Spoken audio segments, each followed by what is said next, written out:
This is Jim Fetzer with James Fetzer News, continuing a series of interviews with Judyth Vary Baker, who was Lee Oswald's girlfriend in New Orleans, but more importantly, in this context, a student of cancer research involved in bioweapons development with David Ferrie, Mary Sherman, under the control of Alton Ochsner. Judyth, tell us, how did Lee and David Ferrie get into a mess like this? Well, I'll tell you. First of all, Dave Ferrie had been involved for quite a while in cancer research. We have Edward Haslam has uncovered the fact that he had a paper that was written that was never published, but it's a private paper that cancer researchers have. And it's obviously a professional style paper showing how you can create tissue cultures for cancer and to get viruses out of them. Now that's getting pretty advanced.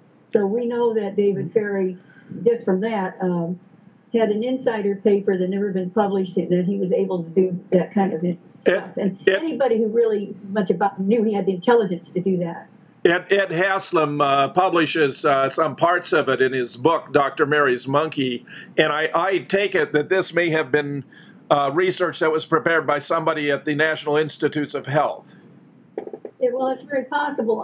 I've researched the paper myself. I want to tell you that actually I worked with that paper because it has a basic formula on it when I was in Dave Ferrie's apartment. So I was very interested to see that it had survived.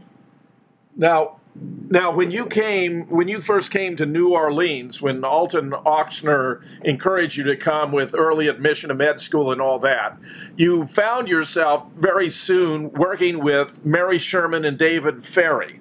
Tell us about that. Okay, well, first of all, I told my friend Kathy Santee, we were both taking pre-med courses at Gainesville. I only told a couple people I was going to go to Tulane. I finally told my fiancé, and I said, if you want to marry me, you're going to have to come to New Orleans. He had to go home to his parents first and smooth out the way so he could get there. So I was very much interested in working there in New Orleans and arrived, but we were on a trimester system suddenly over in Gainesville, and I came 2 weeks early. This messed everything up because Ochsner was out of the country. He was in South America, and we have proof of that. Now, Judyth, how did you and David Ferrie get drawn into all of this? Well, long before this, David Ferrie was interested in, because different religions and so on, and the CIA contacted Ferrie because he could get into it in New Orleans. He could get into studying the voodoo stuff and what zombies are doing. I mean, they were interested in all kinds of mind-altering drugs. So Dave Ferrie got a ride into that because he knew Dr. Robert Heath at Tulane University. And Heath was working with monkeys, sticking hot little wires into their heads and things like that. And Dave Ferrie originally was bringing test subjects for him from New Orleans, the streets and all that, especially from the homosexual community, to get some free treatments by Dr. Heath if they had epilepsy or something like that. So that's one way that he did get involved. Now, Dave Ferrie was in a toy, he was collecting toys for kids to take over to the Crippled Children's Hospital. He met Mary Sherman there, and they became friends. Mary Sherman wasn't married.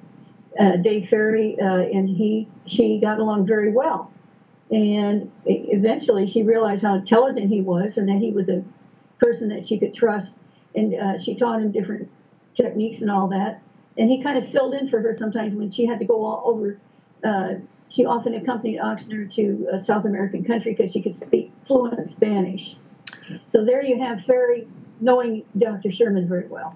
Now, cancer research is a rather technical area. Why were you brought in, and why was this such an odd little group that was doing this research? Well, it was kind of a covert type thing. I mean, if you were doing legitimate research in this area, you would have a whole bunch of people overseeing what you're doing. You would be having to fill out a lot of paperwork. You would have to have control animals. You'd have to make reports. You'd have to ask for money. Ochsner was getting money under the table. He had a lot of funds from many, many sources. And unfortunately for us, I wasn't aware of all of that when I first came. All I knew is I was going to be working with Dr. Mary Sherman, but she was out of town. Unfortunately for me, I should say, I was told too much. They thought I knew more than I did, and then Dr. Ochsner really hoped that I would get in on the clandestine side of it. That wasn't originally the plan at all. Do you think Ochsner, because he knew you from your previous work as a high school student, plucked you out in order to bring you there for very specifically designated purposes? Oh, yes. From the time, not only high school, but I'd had a year and a half of training, and it was very specific training. I had learned how to handle the friend virus, the SV40, and other simian viruses at Roswell Park Memorial Institute for Cancer Research. And I was in the director, Dr. George Moore's own laboratory, separate from the others that I went there that summer.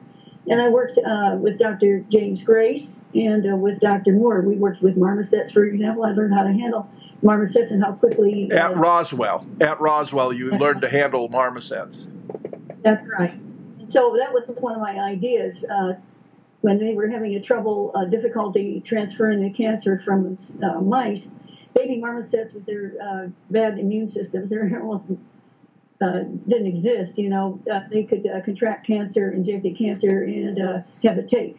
Judyth, would you say that what you were doing there with David Ferrie and Dr. Mary Sherman was on the order of a pilot project to see if this sort of thing could be done before it would be transferred to a more sophisticated facility like Fort Detrick? Well, it did get transferred, we think, to Fort Detrick, indeed.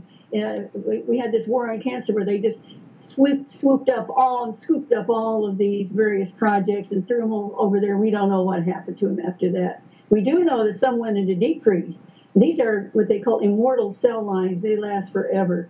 You wouldn't want to be injected with one of these, Jim. I'm telling you. I could have a stack of slides that high and look at them. And that stack would mean how fast cancers multiplied in 36 hours. You look at them, if they divide finally, Now, here's how it was. That same stack of 36 hours would be that high for this fast cancer. It'd be dividing that fast.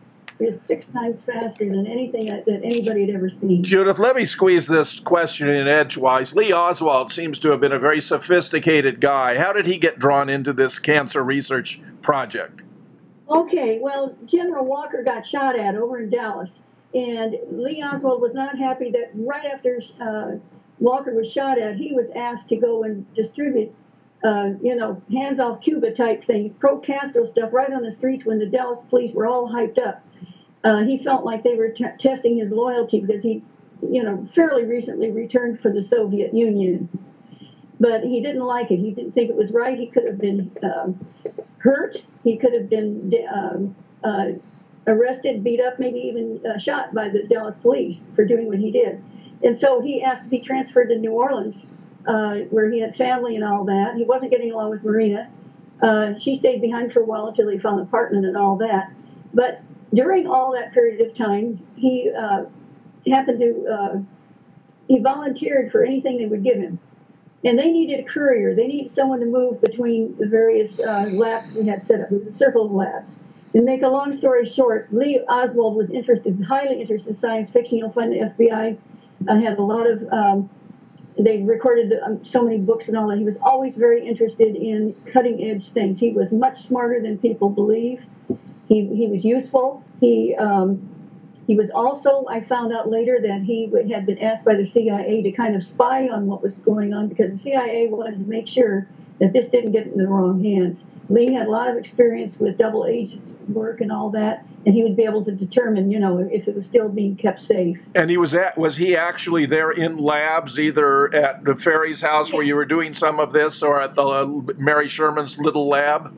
I believe he was my babysitter because I got lost so easily, and so he took care of me. I think he was trained to have a woman fall in love with him, like from Japan and all that. He had got the training.